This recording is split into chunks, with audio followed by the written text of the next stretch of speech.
السلام علیکم ناظرین، میں ہوں آپ کی میزبان مونا خان، آپ کے شو ریل پاکستانی کے ساتھ۔ جی ناظرین، آج کی ہماری ریل پاکستانی ہماری جو مہمان ہیں اسلامک اسکالر ہیں، یہ کراچی یونیورسٹی کی پہلی خاتون ہیں جنہوں نے پی ایچ ڈی کی ہے قرآن اور سنت میں، اور ابھی خود بھی چیئر پرسن ہے قرآن اور سنت کی، اور ان کی خدمات پر پریزیڈنشل ایوارڈ بھی مل چکا ہے۔ اسپیشلی آج ہم نے ان کو انوائٹ بھی کیا ہے کیونکہ ماہ رمضان میں ہماری خواتین بہت کچھ جاننا چاہتی ہیں، کئی مسائل ہوتے ہیں، تو آج ہم ان سے اس بارے میں گفتگو بھی کریں گے۔ تو ہمارے ساتھ موجود ہوں گی ڈاکٹر زینت ہارون صاحبہ، آئیے ان سے ملاقات کرتے ہیں۔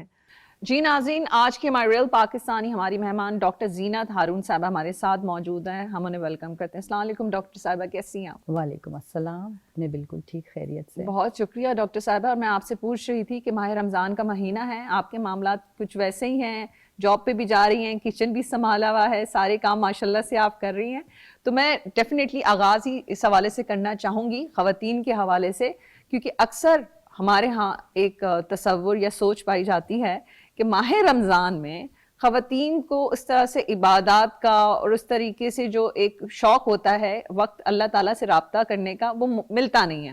اب میں نے آپ سے میری بات چیت ہو رہی تھی تو آپ نے کہا نہیں ماشاءاللہ سے میں تو سارے معاملات ویسے اچھے سے دیکھ رہی ہوں، تو میں نے آگے سے جواب دیا کہ ماشاءاللہ سے ہر کوئی ڈاکٹر زینت صاحبہ نہیں ہو سکتی۔ تو اب آپ بتائیں کہ ایسی خواتین کے لیے آپ کیا کہیں گی، ان کی بھی حوصلہ افزائی ہو، وہ بھی تسلی ہو کہ نہیں جو وہ کام کر رہی ہیں وہ سب عبادات میں شامل ہے۔ جی ہاں، سب سے پہلے ضروری بات تو یہ کہ جو خواتین یہ سمجھتی ہیں کہ جی رمضان میں ہمیں بہت مشکلات پیش آتی ہیں یا ہم پر بہت بوجھ آ جاتا ہے کہ جی ہم نے کوکنگ کرنی ہے اور اس کے بعد پھر ہمارے پاس عبادت کے لیے ٹائم نہیں ہوگا، میں سمجھتی ہوں کہ یہ ہم پہلے سے ہی محسوس کرنا شروع کر دیتے ہیں۔ ہم سوچتے ہیں ہاں جی رمضان آ رہا ہے، اب ہم نے یہ بنانا ہے ڈفرینٹ ڈشز، اور پھر ہمیں ٹائم نہیں ملے گا عبادت کا۔ یہ ہوتا ہے ذہنی طور پر اپنے آپ کو تیار کرنا۔ جب رجب اور شعبان کا ذکر آ گیا تو اس میں تو نبی پاک صلی اللہ علیہ وآلہ وسلم کے حوالے سے بھی بات آ رہی ہے کہ آپ فرماتے ہیں کہ شعبان رمضان کا استقبال کر رہا ہے، اور جب استقبال کر رہا ہے تو ہم اپنے ذہن کو مثبت طور پر یہ تیار کریں کہ ہم نے اس میں سوائے کھانا پکانے کے اور عبادات بھی کرنی ہیں۔ ہم اگر اپنے ٹائم کو مینج کریں تو ہم آرام سے یہ کام کر سکتے ہیں، کیونکہ دیکھیں میں اگر باہر جا کر کام کر رہی ہوں تو میں گھر کا کام بھی کر رہی ہوں، کوئی سرونٹ نہیں ہے جس نے آ کر مجھے پکا کر دینا ہے۔ تو اسی طرح جو خواتین ہیں جو کہ ہاؤس وائف ہیں ماشاءاللہ، تو ٹھیک ہے اگر وہ بوجھ محسوس بھی کر رہی ہیں تو اگر ٹائم مینج کریں گی کہ جی ہم نے اس ٹائم اٹھنا ہے، یہ ہے، اور سحری سے تھوڑا سا پہلے اگر تہجد جیسے ہم پڑھ لیتے ہیں تو ذہن آسودہ سا ہو جاتا ہے کہ جی ہاں اب ہم نے اللہ کی عبادت کر لی ہے۔ ضروری نہیں ہے کہ ہم 100 نفل ادا کریں، ہم کچھ نفل ادا کر لیتے ہیں تو ہم ذہنی طور پر مطمئن ہوتے ہیں۔ اچھا ڈاکٹر صاحبہ، جس سے میری دیگر علماء کرام سے بات ہوئی تھی، ان سب کا یہ کہنا بھی یہی ہے ماشاءاللہ سے، یہ ماہ رمضان میں بابرکت کا مہینہ ہے کہ آپ جو بھی کام کریں گے اس کو 70 گنا ثواب ملتا ہے۔ اب جو خواتین ہیں جن کے عام معاملات ہیں، جو اپنے فرائض سر انجام دے رہی ہیں، بچوں کو اسکول بھیجنا، اپنے شوہر کی خدمت کرنا، والدین ہوں، ساس سسر ہوں، کوئی بھی ہو، تو آپ مجھے یہ بتائیں، اس پہ ذرا روشنی ڈالیے گا کہ ان کی جو سارے معاملات ہیں وہ بھی ان کا بھی شمار عبادات میں یا اس میں اس کا اجر دیا جائے گا؟ عورت کے تمام کام عبادات میں ہی شامل ہیں، کیا بات، ان کو آپ فارغ نہیں کر سکتے۔ کیوں؟ ماں باپ کی خدمت ہو رہی ہے، ساس سسر کی خدمت ہو رہی ہے، اس میں کسی قرآن میں ذکر نہیں ہے، فرض نہیں ہے۔ آپ نے پڑھا ہوگا، سنا ہوگا، بہت سارے مفتی حضرات سے بھی کہیں بھی قرآن میں نہیں آیا کہ اس طرح خدمت کی جائے ساس سسر کی، خاص طور پر۔ ظاہر ہے جب ایک خاتون وائف بنتی ہیں تو یقیناً ہمارے ہاں جو فیملی سسٹم ہے اس میں آپ کو ان کا خیال رکھنا پڑتا ہے، تو اس لیے یعنی ہم ان کو یہ نہیں کہہ سکتے کہ یہ چیزیں عبادات میں نہیں ہیں۔ کسی انسان کو خوش کر دینا اور اس کی دعا لے لینا ہمارے اسلام میں تو یہ بھی عبادت ہے۔ کوئی جا رہا ہے اس کو سلام کر لینا، یہ بھی عبادت ہے۔ پھر ہم خواتین کے وہ کام جن سے اگلے لوگ مطمئن ہو رہے ہیں، چاہے وہ ہماری بیٹی، بیٹا، بہن، بھائی جو بھی ہیں، اور ان کے لیے ہم کر رہے ہیں، وہ یقیناً عبادت کا حصہ ہے۔ گو کہ یہ فرض نہیں ہے، لیکن جب اللہ خوش ہوتا ہے، کیونکہ اللہ نے حقوق العباد کا ہی حکم دیا ہے سب سے پہلے، اور جب تک حقوق العباد پورے کرتے ہیں ہم، اللہ کے نزدیک وہی سب سے بڑی بات ہے۔ تو خواتین جو ہیں یہ حقوق العباد ہی پورے کر رہی ہیں، اب وہ جو بھی رشتہ لے لیا جائے وہ اللہ کی طرف سے عطا کردہ ہے۔ اچھا، اور اگر ہم ڈیفینیٹلی اس ماہ رمضان میں قرآن شریف کی تلاوت بھی ہوتی ہے، دیگر عبادات بھی ہوتی ہیں، تو کون سی ایسی تسبیحات ہیں، کون سی ایسی چیزیں ہیں، آیات ہیں جو بھی وہ سمجھتی ہیں کہ گھر میں بیٹھ کے وہ اس پہ ذکر کر سکتی ہیں، چاہے وہ کچن میں ہوں جو دیگر کاموں میں مصروف ہوں، کیونکہ آپ کی زبان تو اللہ کی تعریف تو کسی وقت بھی کی جا سکتی ہے نا. دیکھیں تسبیحات کا جہاں ذکر آتا ہے، قرآن خود اتنی بڑی تسبیح ہے کہ اس کا ایک لفظ بھی ہم پڑھ لیتے ہیں. سورہ فاتحہ لے لیجئے، اگر ہم وہ پڑھ رہے ہیں اس میں اللہ تعالیٰ نے پوری چیزیں بیان کر دی، اللہ کی تعریف بھی ہے اور ہمیں ہدایت بھی ہے، سیدھا راستہ بھی ہے. سب سے پہلے جو ہم پڑھتے ہیں تسبیحات فاطمہ، نماز کے بعد بھی اکثر خواتین پڑھتی ہیں. وہ چلتے پھرتے ہم اگر پڑھتے رہتے ہیں سبحان اللہ، الحمدللہ، اللہ اکبر، یہ سب سے بڑا لفظ ہے. اللہ اکبر کا ورڈ جو ہے، یہ جب ہم اللہ کو بڑا تصور کر رہے ہیں اور اللہ کا ذکر کر رہے ہیں تو اس کے لیے کوئی خصوصیت نہیں آتی کہ ہم 40 مرتبہ پڑھیں یا 400 مرتبہ پڑھیں. چلتے پھرتے آپ اللہ کا کوئی بھی نام لیتے رہیں، کوئی بھی نام لیتے رہیں، اللہ کے نزدیک وہ عبادت بھی ہے، قبولیت بھی ہے، اور بعض مرتبہ 100 مرتبہ کہنے کے بجائے 10 مرتبہ بھی اللہ کے نزدیک بہت بہتر ہو جاتا ہے. ہم قرآن پاک پڑھ تو رہے ہوتے ہیں، اب اس پہ آپ کیا فرمائیں گی؟ تو اب جب پڑھ ہی رہے ہیں ماہ رمضان میں، اب کیونکہ ڈیفینیٹلی عربک میں ہے، سمجھ نہیں آتی، جی. تو آپ کو کیا لگتا ہے کہ ہم پڑھ تو رہے، ہمارا ایک رشتہ بھی ہے، روح کے ساتھ ہے، تو اگر ہم سمجھ کے پڑھیں قرآن شریف کو، کیونکہ موقع تو ویسے ہی مل رہا ہے، ہم نے قرآن پاک کھول لیا اس مہینے، تو اس پہ آپ کیا کہیں گے؟ جی، قرآن پاک کا پڑھنا گو کہ عربی زبان میں نازل ہوا، کیونکہ اس وقت عربی زبان پر ہی سب کو عبور حاصل تھا، عرب میں وہی زبان رائج تھی. لیکن وقت کے ساتھ ہم دیکھتے ہیں کہ مختلف زبانوں میں اس کے ترجمے بھی ہوئے ہیں. تو صرف یہ تو رمضان کی ہماری خصوصیت ہے کہ ہمیں ٹائم بھی بہت مل رہا ہے، ہم تہجد کے ٹائم بھی اور مغرب کے بعد بھی کسی بھی ٹائم ہم نماز کے بعد قرآن پڑھتے ہیں. تراویح میں بھی قرآن شریف پڑھا ہے. جی ہاں، تو یہ زیادہ بہتر ہے. میں بلکہ تاکید کرتی ہوں اپنے اسٹوڈنٹس کو بھی کہ اگر آپ روٹین میں بھی پڑھ رہے ہیں نا، تو آپ 2 پیجز پڑھنے کے بجائے 1 صفحہ پڑھیے اور ساتھ میں اس کا ترجمہ پڑھیے. ظاہر ہے ہم دیکھتے ہیں کہ ہمارے ہاں سے زیادہ دوسری جگہوں پر قرآن کو ترجمے کے ساتھ باقاعدہ پڑھا اور پڑھوایا جاتا ہے، کیونکہ عربی میں بہت سارے لوگ یہ سمجھتے ہیں کہ جی ہم صرف عربی میں پڑھ رہے ہیں تو اللہ ہمیں ثواب دے رہا ہے. لیکن یہ بہتر ہے، جیسے کہ آپ نے کہا بھی، یہ زیادہ بہتر ہے کہ اس کو سمجھ کر پڑھیں. اگر قرآن کی 4 لائنیں پڑھ رہے ہیں اور وہ سمجھ آ رہی ہیں، اس سے بہتر ہے کہ وہ 4 صفحے پڑھ رہے ہیں کہ جی ہمیں ثواب مل رہا ہے، تو ایسی کوئی بہتری نہیں ہے. اصل چیز یہ ہے کہ ہم یہ سمجھیں کہ ہمارے قرآن میں اللہ تعالیٰ نے کیا فرمایا ہے. جب قرآن کو ایک مکمل ضابطۂ حیات کہہ دیا گیا تو اس میں دنیاوی، دینی اور ہمارے جو آج کل کے معمولات ہیں یہ بھی موجود ہیں. اگر صرف ایک مرتبہ ترجمہ پڑھ لیا جائے، جیسے اس رمضان میں شروع کیا گیا ہے، اس کو ترجمے کے ساتھ پڑھ لیا جائے تو 30 روزے ہیں. چلیں اگر 30 پارے بھی نہیں ہوتے، 15 ہو گئے، 10 ہو گئے، تو تھوڑی بہت سمجھ میں آ جاتی ہے، اور اس کے نتیجے میں پھر زندگی گزارنے کے اصول لوگوں کو زیادہ آسانی سے معلوم ہو سکیں. ایک جو چیز مجھے بہت پسند ہے کہ ماہ رمضان میں خواتین کے لیے تراویح کا اہتمام کیا جاتا ہے. اچھا دیکھیں، ہماری خواتین ڈیفینیٹلی اپنے گھر کے فرائض تو سر انجام دیتی ہے، لیکن کوشش ہوتی ہے کہ سارے کچن کے کام ختم ہو اور وہ تراویح ساتھ کریں، کیونکہ ایک تو ماحول مل جاتا ہے اور ایک سیلیبریشن بھی ہوتی ہے. تو آپ کیا کہیں گی ایسی خواتین کے لیے کہ یہ ٹھیک ہے اپنے فرائض کو سر انجام دیتے ہوئے تراویح میں جاتی ہیں اور ڈیفینیٹلی ایک خوشی مسرت جو فیل وہ کرتی ہیں؟ یہ بہت اچھا ہے، کیونکہ روٹین میں خواتین مسجد نہیں جا سکتی، بہت مشکل ہو جاتا ہے ان کے لیے. یہ موقع ایسا ہے جس میں ان کو موقع مل رہا ہے کہ وہ اللہ کی عبادت کریں، قرآن کو سنیں، قرآن کو سمجھیں، کیونکہ اکثر تراویح میں یہ بھی ہوتا ہے کہ بعد میں بہت ساری چیزیں سمجھائی بھی جاتی ہیں. تو میں سمجھتی ہوں یہ بہت بہتر ہے اور خواتین کے لیے اچھا قدم ہے اگر کہیں بھی انتظام کیا جائے تو. ہم جب اصلاح کی بات کرتے ہیں، دین اسلام کی بات کرتے ہیں، تو اللہ تعالیٰ کہتا ہے کہ جب موقع ملے سب دروازے کھلیں. اب جو بچے پڑھتے ہیں، ڈیفینیٹلی آپ نے کہا کہ میں اپنے بچوں کو بار بار تاکید کرتی ہوں ترجمے کے ساتھ، یہ بڑی اچھی بات کہی. تو آپ کیا سمجھتی ہیں کہ ہمارے جو بچے، ڈیفینیٹلی ہمارے رمضان کی بھی دیکھ رہے ہیں کہ بچے بڑے سیلیبریٹ کرتے ہیں، بچے یہی ہمارے آگے جو ہے ڈیفینیٹلی اسلام کے رکھوالے بھی ہیں. تو آپ کو کیا لگتا ہے کہ ہمارے بچوں میں وہ جوش و جذبہ ہے ماہ رمضان کے حوالے سے، جو آنے والی جو نسل ہے اس سے زیادہ ڈیفینیٹلی ہم دیکھ رہے ہیں فاسٹ ہے، تو آپ اس بارے میں کیا کہیں؟ جو مسلمان بچہ ہے اس میں یقیناً یہ جستجو ہے، شوق ہے. آپ یہ دیکھیں نا، سارے مہینے گزر جاتے ہیں، اب آج بھی دیکھیں روزہ رکھنا کرنا، یہ تمام کیفیات بچوں کے اندر والدین نے پیدا کر لی ہوتی ہے. اور چونکہ یہ ہمارے دین میں، دین اسلام میں یہ ایک خوبی ہے کہ اللہ تعالیٰ نے بچوں کو جب کہہ دیا کہ جی 7 سال سے نماز پڑھانے کا کر دیا جائے، تو تب سے ہی ہم دیکھتے ہیں کہ بچے روزہ رکھنا شروع کر دیتے ہیں. بہت سارے تو 5-6 سال کی عمر میں بھی کہتے ہیں نہیں ہم نے روزہ رکھنا ہے. کیوں؟ کیونکہ ہمارے گھروں کے ماحول ایسے ہیں کہ جس میں رمضان میں خاص طور پر روزوں پر توجہ دی جاتی ہے اور بچے وہ دیکھتے ہوئے ذوق و شوق سے اس کی تیاری کرتے ہیں. اور میں سمجھتی ہوں بچوں میں جذبہ ہے اور آنے والی نسل میں بھی ہے, جو ابھی موجود ہے, آنے والی ہے, ان سب میں یہ جستجو, یہ جذبہ موجود ہے کہ ہم نے رمضان کی تیاری کرنی ہے اور شامل ہونا ہے. اور خاص طور پر تراویح کے لیے پڑھنے جانے کے لیے بچیاں بھی تیار رہتی ہیں. اچھا ویسے تو یہ سیلیبریشن بھی ہے, ایک طرح سے خوشی کا اہتمام ہے.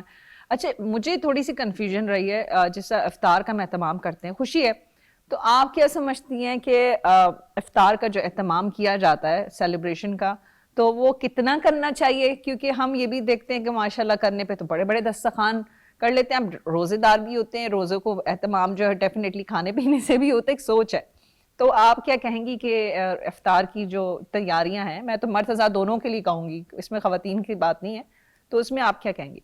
دسترخوان کا جب آپ نے ذکر کیا ہے تو منہ میں ویسے ہی پانی بھر آتا ہے کہ جی یہ چیزیں ہوں گی, لیکن میں سمجھتی ہوں کہ ہمارے معاشرے میں آج جو دسترخوان کی تیاری ہے وہ بہت زیادہ حد سے بڑھ گئی ہے, اسراف میں آتی ہے. کیوں؟ کیونکہ اب دیکھیں نا, اگر آپ کو جہاں 3 ڈشز کی ضرورت ہے وہاں 6 تیار ہو رہی ہیں. اگر 3 لوگوں کا کھانا بن رہا ہے تو 7 کا بن رہا ہے. 7 کا بننے کے بعد آپ 4 ڈسٹریبیوٹ کر دیں. لیکن ایسا نہیں ہوتا. ہم دیکھتے ہیں کہ افطار کے بعد کھانا اچھا خاصا بچ رہا ہوتا ہے, بہت ساری جگہوں پر ضائع بھی ہو رہا ہوتا ہے. صحیح فرما رہی ہیں. تو میں سمجھتی ہوں کہ کھانے پینے کی تیاری کی جائے, لیکن اس کی اتنی حدود ہوں کہ وہ ضائع ہونے میں نہ آئے. اور ہمارے معاشرے کو اس کے لیے اشد ضرورت ہے کہ بار بار اس بات کو دہرایا جائے اور لوگوں کے ذہنوں میں ڈالا جائے کہ جو ہم یہ کام کر رہے ہیں یہ درست نہیں ہے. بہتر یہ ہے کہ درست طریقے سے جو ہمیں ضرورت ہے جتنی, ہم صرف دسترخوان کے لیے وہی تیاری کریں. اچھا, کیونکہ ہم نے افطار کی بات کی, ذرا سحری پہ بھی روشنی ڈال دیتے, کیونکہ عام طور پہ یہ تاثر یہ پایا جاتا ہے لوگ ہوتے ہیں کہ سحری ہے, ہم جتنا کھا لیں پیٹ بھر لیں, کیونکہ پورے دن روزہ رکھنا ہے, کیونکہ آپ جتنا بھی کھا لیں وہ اتنا ہی پیٹ میں رہنا ہے جتنی اس کی ضرورت ہے. تو اب مجھے بتا دیں کہ سحری میں, کیونکہ اگر آپ اپنی سحری کی بات کریں تو اگر آپ کی سحری کے کیا معاملات ہیں, اور ایک جو تصور ہے کہ اتنا کھا لینا, پراٹھے کھا لینا, انڈے کھا لینا, یہ کھا لو پورا دن بھوکا رہنا ہے, تو کیا یہ ٹھیک ہے؟ نہیں جی, بالکل ٹھیک نہیں ہے. آپ اگر میری ہی بات کریں گی تو میں تو اپنے گھر میں صرف 1 ڈش, اگر جو افطار میں کھانے میں سالن بنا ہے وہی سالن سحری میں رکھا, دہی رکھا, پراٹھا جس نے کھایا, جس نے روٹی لی وہ کھا لی. اسپیشلی ڈشز بنانا الگ سے سحری کے لیے, اور پھر اتنا زیادہ کھانا کہ اس کے بعد پھر آپ کو خود سنبھل نہیں پا رہے ہوتے, پھر آپ کی ساری عبادت رہ جاتی ہے, نماز بھی رہ جاتی ہے, آپ وہیں بستر پر ہی پڑ جاتے ہیں کہ جی اب تو تھک گئے ہیں کھا کر. تو ضروری ہے کہ سحری میں بھی اعتدال سے کام لیا جائے تاکہ پورا دن ہمارا بہترین گزرے. کیونکہ اللہ تعالیٰ نے جو رمضان بنائے ہیں یہ ہمارے پورے سال کے جسم کی زکوٰۃ ہے. ہمارا جسم جو پورے سال موومنٹ کر رہا ہوتا ہے اس کو درست کرنے کے لیے اللہ تعالیٰ نے اس روزے کو بنایا ہے تاکہ ہمارا جسم صحیح ہو سکے. اچھا, کیونکہ اب خود مدر بھی ہیں ڈاکٹر صاحبہ, تو مجھے اب یہ بتا دیں کہ ماہ رمضان میں ایسی مائیں, ایسی والدہ جو اپنے بچوں کی کیسی تربیت کر سکتی ہیں, کیونکہ ڈیفینیٹلی ایک پوری روٹین اسکیڈول ہوتا ہے نا, کیونکہ آپ نے یہ کرنا ہے تو اب ان کو موقع مل رہا ہوتا ہے کہ اب اکارڈنگلی ویسے اپنے بچوں کو ٹرین کریں. تو ان ماؤں کے لیے آپ کیا سمجھتی ہیں کہ کس طرح سے بچوں کو تیاری کروانی چاہیے, اور کن طرف, مطلب بہت ویسے تو سارے دن بچے اسکول بھی جاتے ہیں, سارے کام بھی کرتے ہیں, تو وہ کون سا ٹائم ہے جو ان کے لیے سمجھتے ہیں, کیونکہ یہی بچے آج تربیت کریں گے تو اچھے مسلمان, اچھے مومن بھی بن سکتے ہیں. جی ہاں, ان بچوں کے لیے یہ مہینہ سب سے بہترین ہے, کیونکہ جو چھوٹے بچے نہیں بھی رکھ سکتے, جب ان کے سامنے بار بار ذکر کیا جاتا ہے نا, ہم اس ٹائم اٹھیں گے اور ہم سحری کریں گے, ہم رات کو کھائیں گے, تو بچے کے ذہن میں جستجو ہوتی ہے رات کو کیا کریں گے, کیسے کریں گے. وہ بچہ آپ دیکھیں گے کہ سحری میں چھوٹے بچے اٹھے ہوئے ہوتے ہیں صرف یہ دیکھنے کے لیے کہ رات کو پیرنٹس ہمارے کیا کر رہے ہیں. تو یہ بچے کی تربیت ہے کہ آپ ان کو سکھا رہی ہیں کہ ہم نے اس ٹائم اٹھنا ہوتا ہے, اس ٹائم کھانا ہوتا ہے, اور اس ٹائم نماز پڑھنی ہوتی ہے. تو یہ تربیت کے لیے سب سے بہترین مہینہ ہے. ویسے تو روٹین میں بھی تربیت ماں نے ہی کرنی ہے, تمام چیزیں سکھانی ہے, لیکن رمضان میں چونکہ موقع زیادہ مل رہا ہے ماں کو, تو ماں زیادہ بہتر طریقے سے سکھا سکتی ہے. کون سی ایسی چیزیں ہیں اسپیسیفک جس طرح سے کوئی آپ دعا بتا دیں, یا کوئی ایسی ایکٹیویٹی جس میں ایسی مدرس فوکس رہیں کہ ایسی یہ بچے جو ہے نا ایٹ لیسٹ یہ رمضان جب جائے, یا ڈیفینیٹلی جب ختم ہوتا ہے ماہ رمضان, تو بچے ایٹ لیسٹ سیکھ سکیں. دیکھیں چھوٹے بچوں کے لیے تو سب سے پہلے تو میں یہی کہتی ہوں سب کو کہ آپ ایک ڈائری بنائیے اس کی. اس ڈائری میں بچے روز، ویسے تو نماز کا سکھایا جاتا ہے، ہم تو نماز بھی ایسے ہی سکھاتے ہیں کہ جی آپ ڈائری بنائیے، اس میں مینشن کیجیے آج میں نے یہ نماز پڑھی ہے، 5 نمازیں پڑھ لیں.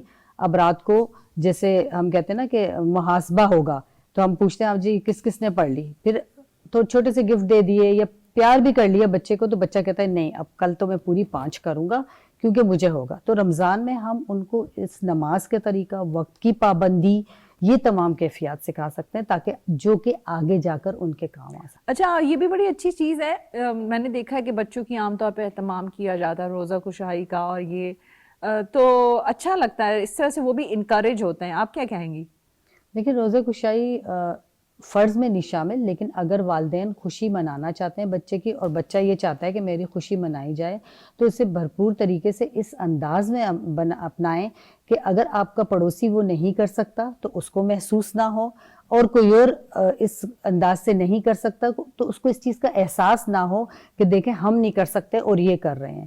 منع میں نہیں کروں گی، ہونا چاہیے، سیلیبریشن ہے، ہمارے مذہب میں کسی سیلیبریشن کا منع نہیں کیا گیا، تو یقیناً یہ سیلیبریشن بھی کی جا سکتی ہے. اچھا سیلیبریشن کی بات ہو رہی ہے، ایک جو چیز بڑے مزے کی میں دیکھتی ہوں، افطاریوں کا جو اہتمام ہوتا ہے ایک گھر سے دوسرے گھر میں بھی، تو اس معاملے میں یہ بھی دیکھتے ہیں کہ خواتین پہ تھوڑا سا برڈن بھی آ جاتا ہے، دعوتیں بھی ہوتی ہیں، چیزیں بھی ہوتی ہیں.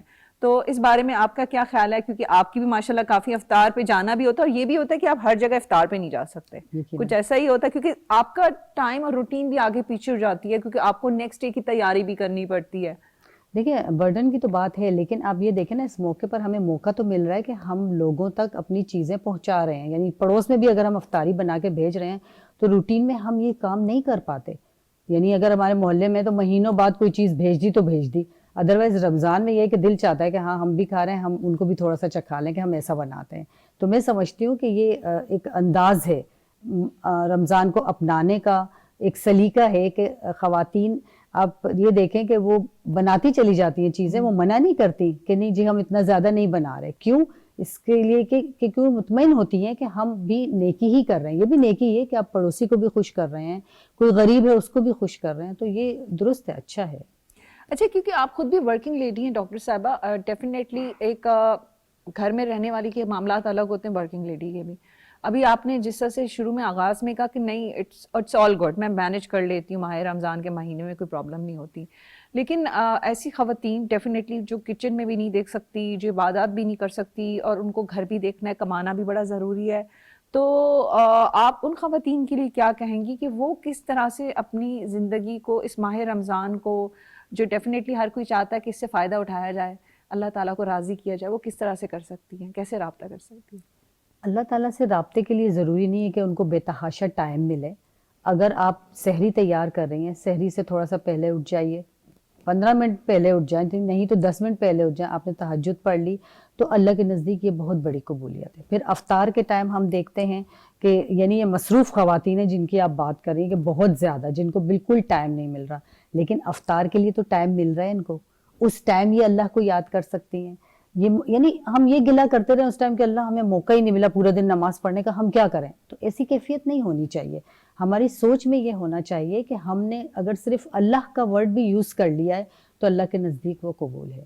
تو اس میں ذہنی طور پر پریشانی لینے کے بجائے میں بار بار یہی کہوں گی کہ مطمئن رہیں، اطمینان سے کام کریں، اور اپنا اسکیجول اس طرح بنائیں کہ چاہے 5 منٹ نکال لیں اللہ کو یاد کر لیں، بس صرف یہ ہے. اچھا ایک جو چیز ہے عام طور پہ، ویسے تو مجھے اس معاملے میں بات چیت بھی ہم نے کی تھی دیگر علماء کرام سے بھی، جی ماہ رمضان کا مہینہ ڈیفینیٹلی آغاز ہوتا ہے تو آپ اپنی روٹین میں نہیں ہوتے، اور کچھ کھا پی بھی لیتے ہیں، تو آپ مجھے یہ بتائیں کہ جب یہ کھانا پینا ہو جاتا ہے تو کیا یہ جس طرح سے کہ یہ اللہ تعالیٰ کی طرف سے ہوتا ہے، تو لیکن ایک جو چیز فیل کی ہے، ہم ہیں انسان، لیکن اندر سے کہیں نہ کہیں گلٹ ہو رہا ہوتا ہے کہ کیسے کھا لیا، کیسے، ایک انسان ہے نا، اب وہ محبت سے وہ روزے تو رکھتے ہیں لیکن وہ جو فیلنگز ہوتی ہیں تو اس کو کیسے دور کیا جا سکے؟ کیونکہ ایک آدھ دفعہ شاید مجھے بھی کسی وقت یہ رہا تھا اور مجھے بس افسوس ہی رہا تھا کہ یہ کیسے ہو گیا. جی آپ صحیح کہہ رہی ہیں. اس بات پہ مجھے اپنی بات یاد آئی. ابھی رجب شروع ہوا تھا تو میں نے روزہ رکھا شروع میں پہلا، اور جب میں نے روزہ رکھ لیا دوپہر کے ٹائم، فجر کے پار سے گزری ہوں تو کھجور پڑی ہوئی تھی، وہ میں نے اٹھا کے پوری کھا لی. وہ اس وقت مجھے یاد نہیں رہا کہ میرا روزہ ہے، اور نہ کھانے کے بعد یاد آیا. جب شام کو روزہ کھولنے بیٹھی اور کھجور ہاتھ میں لیے تو اس وقت میں نے اپنی بیٹی کو کہا سنو میں نے تو دوپہر کو بھی کھجور کھائی تھی جبکہ میں نے روزہ رکھا ہے. اب جیسے آپ کہہ رہی ہیں اسی طرح میرے دل میں محسوس ہوا مجھے اللہ میں نے کتنا غلط کر دیا، لیکن دیکھیں یہ انجان طور پر ہوا، یہ جان بوجھ کر نہیں کیا گیا، تو اس میں قصور کوئی نہیں ہوتا. اور جو ہم شرمندگی محسوس کر رہے ہیں یہ تو احساس ہے جو اللہ نے ہمیں دیا ہے کہ ہم محسوس کریں کہ ہم سے غلطی ہوئی ہے. نہیں یہ بھی ہے نا، دیکھیں میں سمجھتی ہوں اللہ تعالیٰ نے ہر چیز میں آسانی کی ہے.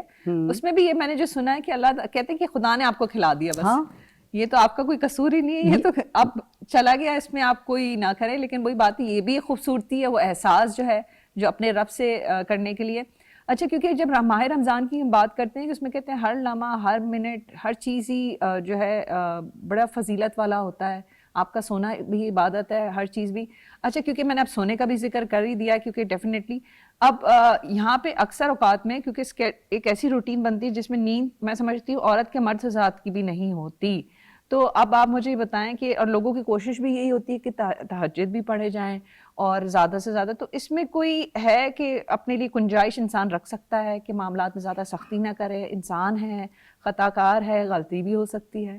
جی ہاں، معاملات میں دیکھیں آپ عبادت کر رہے ہیں، آپ کوئی اور کام کر رہے ہیں تو اس میں اگر آپ نرمی اختیار کرنا چاہتے ہیں تو اللہ کی طرف سے کوئی سختی نہیں ہے. نہ اللہ اور نہ اللہ کے رسول نے اس معاملے میں فرمایا ہے. رسول صلی اللہ علیہ وسلم نے بھی روزے رکھے، لوگوں نے دیکھے، تو اس میں کسی قسم کی کوئی سختی نہیں رکھی گئی ہے. اللہ تعالیٰ نے نرمی ہی رکھی ہے. ہم یہ سوچیں کہ جی ہم پورا دن نماز پڑھتے رہیں یا پورا دن نفل پڑھتے رہیں کہ جی رمضان ثواب ملے گا، اور ہم نیند بالکل نہ کریں تو یہ تو ہم اپنے جسم کے ساتھ زیادتی کر رہے ہیں. تو میں سمجھتی ہوں کہ اس میں نرمی کا رویہ اختیار کرنا چاہیے. بڑی اچھی بات کی، کیونکہ ڈیفینیٹلی ہر چیز کو بیلنس رکھنا، توازن میں رکھنا بہت ضروری ہے. تو بڑا اچھا لگا ڈاکٹر صاحبہ آپ سے بات کر کے بھی، اور مجھے اندازہ ہے کہ رمضان کے مہینے میں آپ کی کچھ ذمہ داریاں بھی ہیں کچن کے. میں نے آپ سے پوچھا کہ آپ سارے معاملات عام خواتین جیسے ہی، تو آپ نے کہا بالکل ایسے ہی ہیں. جی ہاں جی ہاں. تو میں چاہوں گی کہ ہمارے دیکھنے والوں کے لیے، ہمارے ویورز کے لیے اس ماہ رمضان کے حوالے سے کیا پیغام دینا چاہیں گی؟ میں اسپیشلی خواتین کو یہ کہنا چاہوں گی کہ آپ رمضان میں جھنجھلاہٹ کا شکار ہونے کے بجائے بہت اطمینان سے تمام کام سر انجام دیں اور اپنے کو اللہ کے سپرد کر دیں کہ جی ہم اللہ کے حوالے سے ہی سارے کام کر رہے ہیں. اب وہ چاہے کھانا پکانا ہو، نماز پڑھنا ہو، تہجد ہو، یہ سب اللہ کی عبادات میں شامل ہیں. تو آپ نیکی کیجئے اور بچوں کو اس پر راغب کیجئے کہ یہ جو رمضان کا مہینہ ہے جس میں قرآن نازل ہوا، جس میں ہمارے غزوات ہوئے، سب سے بڑا فتح مکہ، تو یہ واقعات بچوں کو سنائیے تاکہ بچوں کو یہ احساس ہو کہ اللہ نے یہ جو رمضان ہمیں تحفے میں دیا ہے یہ کس انداز سے دیا ہے کہ اس مہینے میں بہت سارے واقعات اور بہت ساری چیزیں ہمیں حاصل ہوئی ہیں. بہت اچھی بات کی ڈاکٹر صاحبہ، اور بہت شکریہ آپ کے وقت کے لیے، اور ہماری بہت ساری دعائیں آپ کے لیے، آپ کے بچوں کے لیے، نہ صرف یہ بلکہ یونیورسٹی کے بچوں کے لیے بھی. بہت شکریہ، تھینک یو. جی ناظرین، یہ تھی ہماری مہمان ڈاکٹر زینت ہارون صاحبہ. آپ نے ان کی گفتگو سنی، اور ڈیفینیٹلی آج ہماری کوشش تھی کہ ہم خواتین کے متعلق زیادہ سے زیادہ گفتگو کر سکیں، بات کر سکیں، کیونکہ وجہ یہی ہے، میں آپ کو بتا چکی ہوں کہ ماہ رمضان میں خواتین کچھ بزی ہوتی ہیں کچن کے حوالے سے، دیگر معاملات کے حوالے سے. تو بس یہی کہنا ہے کہ آپ کی ہر چیز، ہر کام عبادت ہے. اپنے فرائض، آپ جو بیسکلی جو فرض ہے اس کو آپ سر انجام دیں، ٹائم پہ نماز پڑھیں، جو چیز کر سکتے ہیں. اللہ تعالیٰ اتنا رحیم ہے، آپ کی ہر چیز پہ ڈبل آپ کو اجر دیتے ہیں، ثواب دیتے ہیں. اور یہ تو مہینہ ہی ایسا ہے جس میں ہم کہتے ہیں کہ ہم خود بھی فیل کر سکتے ہیں کہ اللہ کی رحمتیں، برکتیں جگہ جگہ ہیں. اسی بات کے ساتھ اپنا بے حد خیال رکھیں. مجھے مونا خان کو اجازت دیں. پاکستان زندہ باد.